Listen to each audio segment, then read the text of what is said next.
All right, let's end the year strong. You're seeing this at the start of 2026, but I'm filming this the last day of 2025. And yeah, I've read some things. We're going to talk about them. I figure I'll just go in the order in which I read them. I think that's how I'm going to end it. I will say honorable mention to a book that I will not be finishing this year, but I will be continuing into the new year, and that is Paladin's Soul by Lois McMaster Bujold. Just wasn't in the cards. Just didn't have the time. I didn't want to force it. Like, I'm like a quarter of the way through it. I'm really enjoying it, and I'll read more of it today, but I'm not going to be able to read 3/4 of it today. That's just not happening. So look forward to thoughts on that in future Friday reads and the end of the month. And the Discord has been having its nice impromptu McMaster Bujold buddy read time. And I have so many little black boxes I want to click on. If you aren't on Discord, you can like hide spoiler text. And nothing will get me to read something more than hiding things behind spoiler text. But anyways, to the 8-ish things I read, and this also doesn't include, I went on a tear at the end of the month reading short fiction. We do short fiction buddy reads in my Patreon side of the Discord, and I'm so blessed to have people who are like really good at curating short stories. We have Sam, and then Kes puts the whole channel together, and like I think it had to be at least 12 stories. And then, of course, I'd read one and be like, oh man, I really liked this. And be like, well, if you really like that, here's this other backlist by this author. And I need to like compile my thoughts. I'm so excited to nominate for the Hugos. I'm not going to talk about those short stories in this video because I'm not prepared. And I don't really know how to. I think it's for sure going to be at least a Patreon exclusive video where I go through it. And when I do put together what I'm nominating for the Hugos, I will for sure be picking some of those stories to talk about. But that was so fun, like, especially because I was on vacation and like, I didn't have like a lot of energy, but I could just like be on my phone and I would just scroll through a story. And it was kind of perfect, taking 20 to 30 minutes to just scroll through a really good story. Like the curation on this was next level. They were so good. So that's a lot of pages I read that I don't have like quantified in this. I'll see how I want to track or not track short stories because I want to keep that energy going into the new year. I have not made a goals video yet or planned my goals, but I feel like that has to be somewhere in there. I'll figure out how to quantify that later.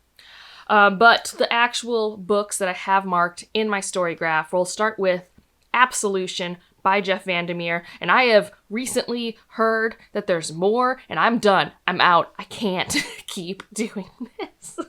I think there were like 2 new titles, and that's in addition to the Area X weird lighthouse book thing, but like 2 books that have like the A name that go along with this series kind of theme of A name titles. Yeah, I am so confused all the time. It's not satisfying for me, and I'm tapped out. I've decided it was over here, and now I'm done. And I'm still counting it for my Reddit bingo square because I'm done, and I put in a lot of work to get that square. In terms of what's good and what's not good about this story in the Area X Annihilation verse, I mean, if you are someone who likes his stylistic choices, I do think that's on full display here. We kind of have like 3 sort of novellas wrapped up into the pseudo prequel story. So if you're someone who is okay with ambiguous pseudo answers, I think you might really thrive here. The first story is like, in theory, like before Area X became Area X. It's very interesting. The second one is my favorite. It has like character work behind this man who's like been a part of espionage and gets wrapped in to doing something adjacent to Area X. Again, it's before Area X becomes Area X. And then the third one is like the first exhibition, which like if you read Authority, there's references to it, but it's very vague. You don't like get answers. And here you sort of get more answers, but it's from the most like horrendous viewpoint you could read from, and it's intentional. Like, he's an obnoxious person. He swears a lot in his head and out loud, and he's just like not interesting or pleasant to get this perspective from. So that was Absolution. It was both very interesting and not interesting, and the more I read about Area X, the less I know, and not in like a fun way for me. I do think I get the themes we're playing with, but they are not resonating with me in how they're being executed. And because character work is only sporadically a center point, and character connection is kind of like the antithesis of this series, it's kind of like the point, is like how tenuous and isolated all these individuals are that we're getting told this story through. And if anything, any connection any individual in this series has, you always have to wonder, is it a real connection? Who has what agenda? Who is being manipulated by whom? And it's a whole thing. So I think it's doing what it wants to do. I'm just done with it. I'm just done. I don't even know if I'll make a video about the whole series. Like, maybe I should, but like, I am so like not sure what I've grasped. I don't know how to talk about it. Like, I don't even know if this was coherent. I finished it. It was a lot of work. And I liked the middle more than the end pages. Next up was another one that was kind of work. I started the month with a lot of, like, I had the energy to challenge myself and I chose to, and I don't regret that. It means that, I don't get as many favorites, but I really enjoyed like the reading experiences. So I read A Stranger in Alondria, and this was a buddy read, which I was very excited about. I always get excited to buddy read with people. And this was a book I had paused earlier this year because I just wasn't in the headspace, and it has a very descriptive prose. Like, if you're someone who likes like places and architecture and colors to be a part of your like descriptive canvas when you read, I think you're gonna really like this kind of travel log fantasy story. For me, I prefer other parts of a setting, like the atmosphere of how it feels to be in a place, how it smells, how it sounds. Those things are better for me than visual descriptors, but I recognize I have like aphantasia, so like that's just part of it. So the world building wasn't as good for me, but I'm also someone who, like, when I travel, I do care less about architecture and how a place looks. Like, I see it and I think it's cool, but what I care about is the food. What I care about is meeting the people. What I care about is like the music and the dance. So again, I just think how I like to exist in a space is just less visually based, and visual things are just less interesting to me. So in terms of world building and the prose style, it's very heavily descriptive, which just means it's a lot of work for me.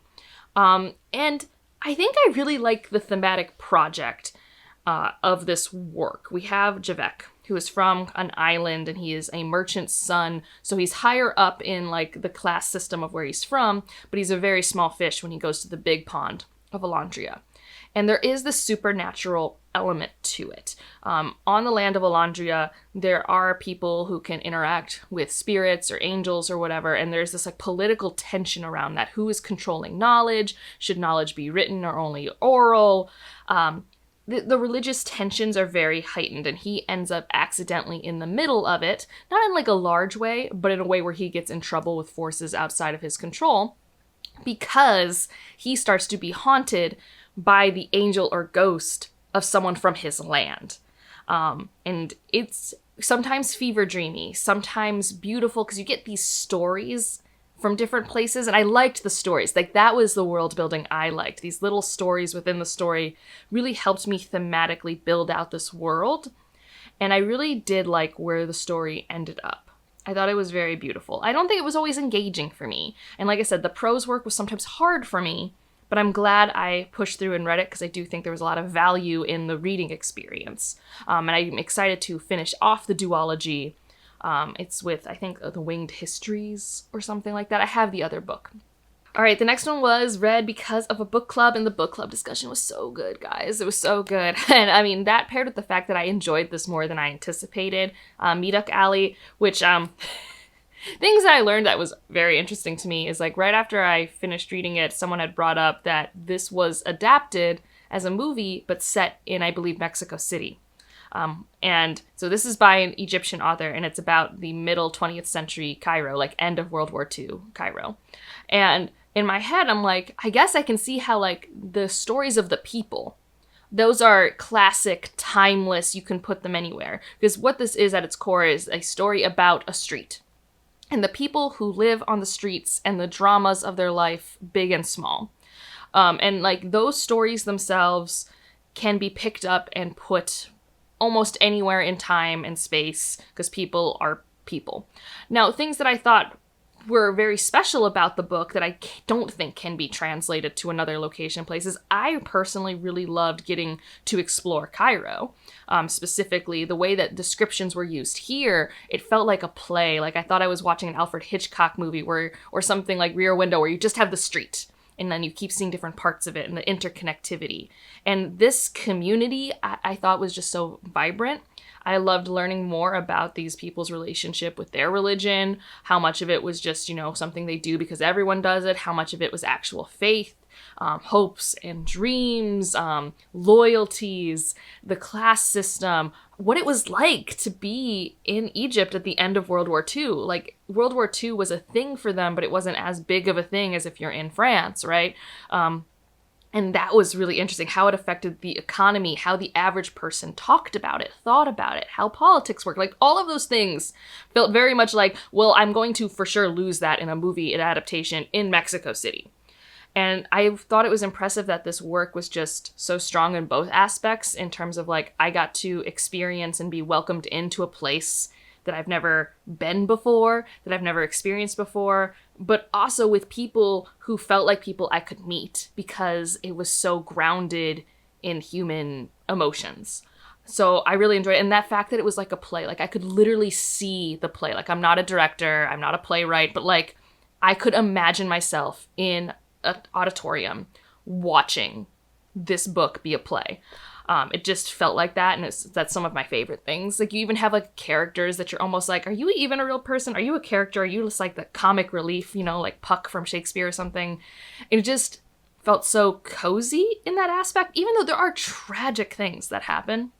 And I don't want to like get into the specific characters' arcs and stuff. Like, it is truly a tapestry of individuals who live on a street together. If you, like I said, have watched things like Rear Window or In the Heights, like, it's nothing like either of those, but where you know that the setting is as much of a character as the people, that sort of thing. So I really enjoyed that work. I'm glad I got to read it, because he's a Nobel Award winning author, but I've just never read him before.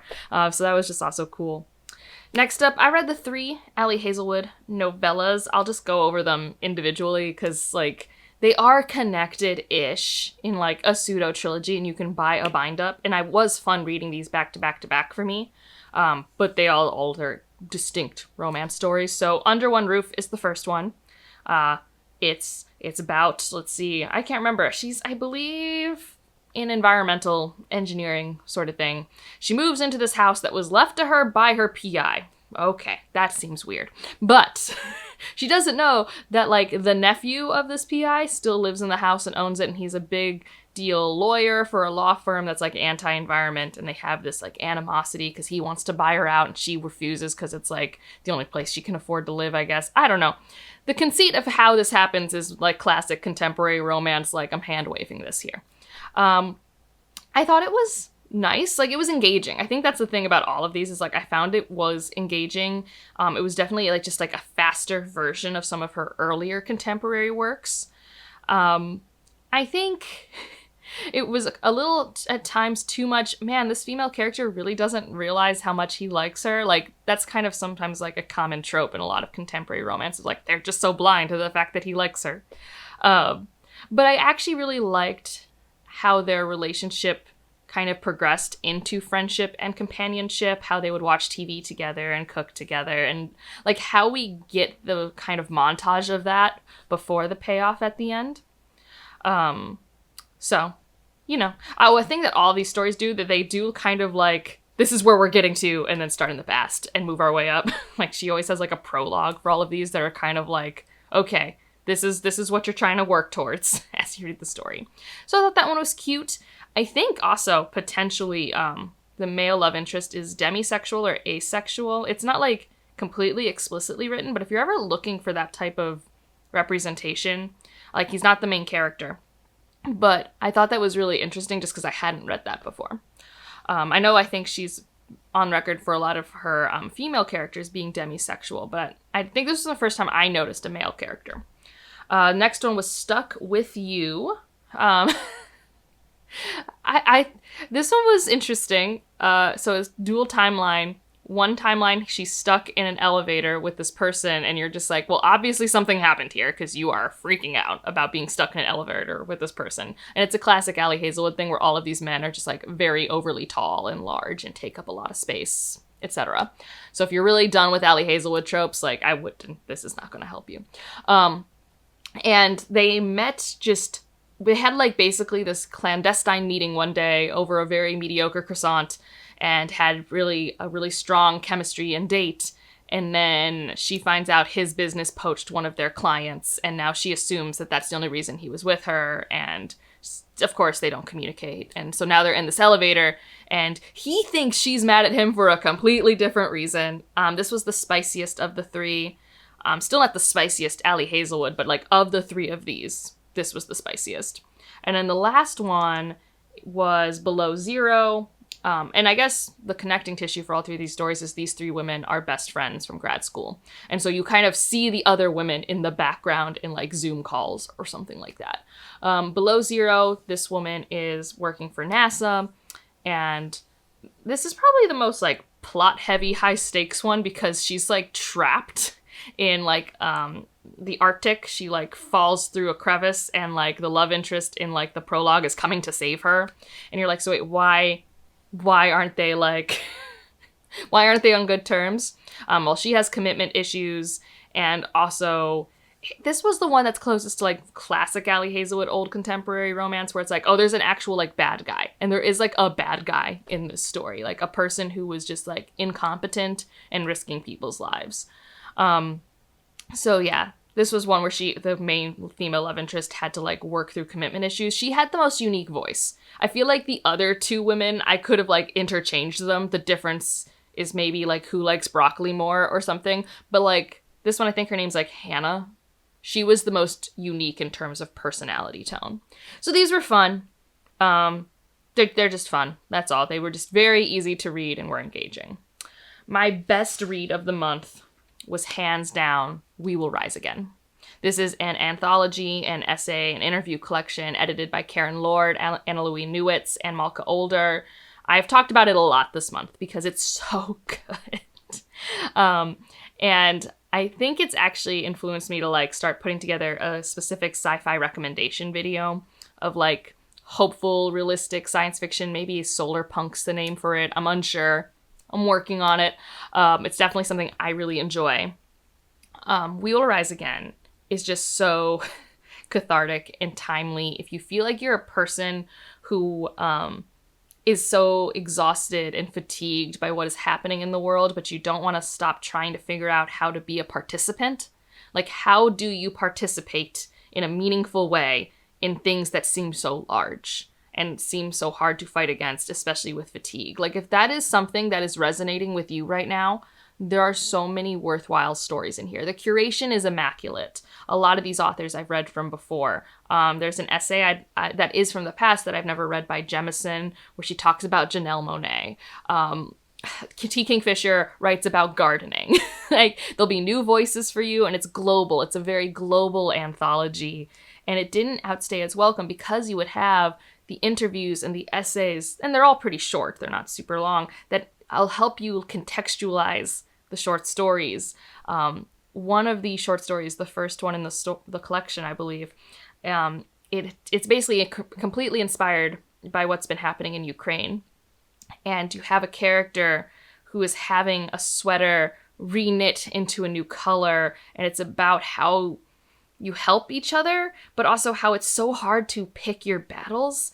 Like one character is so invested in this one problem because she's been boots on the ground with it, but the other people are like, but now we have another war we need to help. And so she's struggling with that, and she meets this individual who basically has to be reknit by those around them to get new color and life, to be able to keep pursuing things that help the world and help themselves keep having the energy to do so. It was beautiful, stunning. I read it like 4 weeks ago, and it lives in my head on a loop. And so they're just engaging sci-fi stories and fantasy stories, and some are a little more horror, some are more angry, some are more hopeful. There's going to be a great story for you in this anthology, and I highly recommend it. The audio narration is also really good. I dipped in and out of that when I couldn't physically read it, and it's just, I'm so happy to have it on my shelves. It's one of the few 5-star anthologies I have. It's a large part because of the curation style, because of the variety of works, because of the thematic through lines, and because there are just 5-star stories for me in here. Not all of them are 5-star stories, but a lot of them are, and I just think that's why it's my best read of the month. My next best read is my reread of The Amber Spyglass. I came home after the travel experience from hell. Oh, gosh, that was such a time. But I finally came home and I was able to read from my copy again. And first off, I finally got to read the non-censored version of the Marzipan chapter. And I cannot believe that we were so worried about that in the 90s, considering what we let young adults read now. Like, I thought it was going to be, I don't know, something, but not what it was. And for those who don't know, the Marzipan chapter is like the chapter where Lyra, as a 12 or 13-year-old, starts to feel romantic feelings. Like and it, you know, it expresses itself not just like in her head or heart, but like in her body. But it's not even like the weird, like we always have that she feels a warm pool at the center of her core, blah, blah, blah. Like it's nothing even like that. But it's just the recognition that when you feel love and lust and a combination of that for the first time, it is a body experience. And that is really censored in the US version, and I don't know why, other than people are weird. But besides that, I love Will and Lyra. They are my first example of a ride or die that is so tragic and amazing. I'm trying to be vague about my feelings for this because I know it's not a zeitgeisty book. But a lot of who I am as a person is probably really formed by the fact that I had a story like this to help build how I viewed the world. I mean, I read this before I fell in love for the first time. I've now read it after I've been in love multiple times. I really love the themes of how love is so strong, but also you shouldn't just sacrifice everything for love. I love how love can be transcendent in some ways. I really like the sci-fi that is in this fantasy, and it's actually, there's so much of it. Like this read through just noticed string theory out of nowhere. I really enjoy that. I enjoyed a lot of the cool scenes. I enjoyed meeting these different creatures. It's not a perfect book. I think The Amber Spyglass, in terms of actual like quality of project, is the wonkiest pacing. But the emotional payoffs for me outweigh the faults. And I do think there are like interesting choices that are made. And I feel like maybe I noticed it mostly on this read because I took such a long break between the second book and the third book, because I normally kind of just read this as one book. So now thinking of just The Amber Spyglass as like its final entry, it gets to have the highest highs and potentially some of the lowest lows. But I love it. I love it so much. So I'm glad I got to reread it this year. And so, you know, that's my last series that I finished for 2025. And those are the things that I've read this month. And we'll see what happens next month. I know for sure Paladin Souls, and I did put up a TBR video earlier this week that has a little mini TBR game so I can get another Herkhead prompt off the board. How did you end your reading year? I know some people have different strategies for it. I know the holidays can make everything either more successful or less successful. Like I know for me, in some ways, I should have been able to read more on my travel days, but I was so anxious on my travel days, like that didn't happen. And hopefully if you did have to also go through the travel weekend of hell, you made it where you needed to be, because it's been a time. It's been a time out here. If you just want to leave an emoji to let me know you're here, leave like a telescope emoji. I think there has to be one. I feel like there is like an astronomy or telescope emoji for The Amber Spyglass, because I'm basically trying to think of like the spyglass sort of thing. And otherwise, like if you liked it, subscribe if you want to, and I'll see you in the next one. Bye.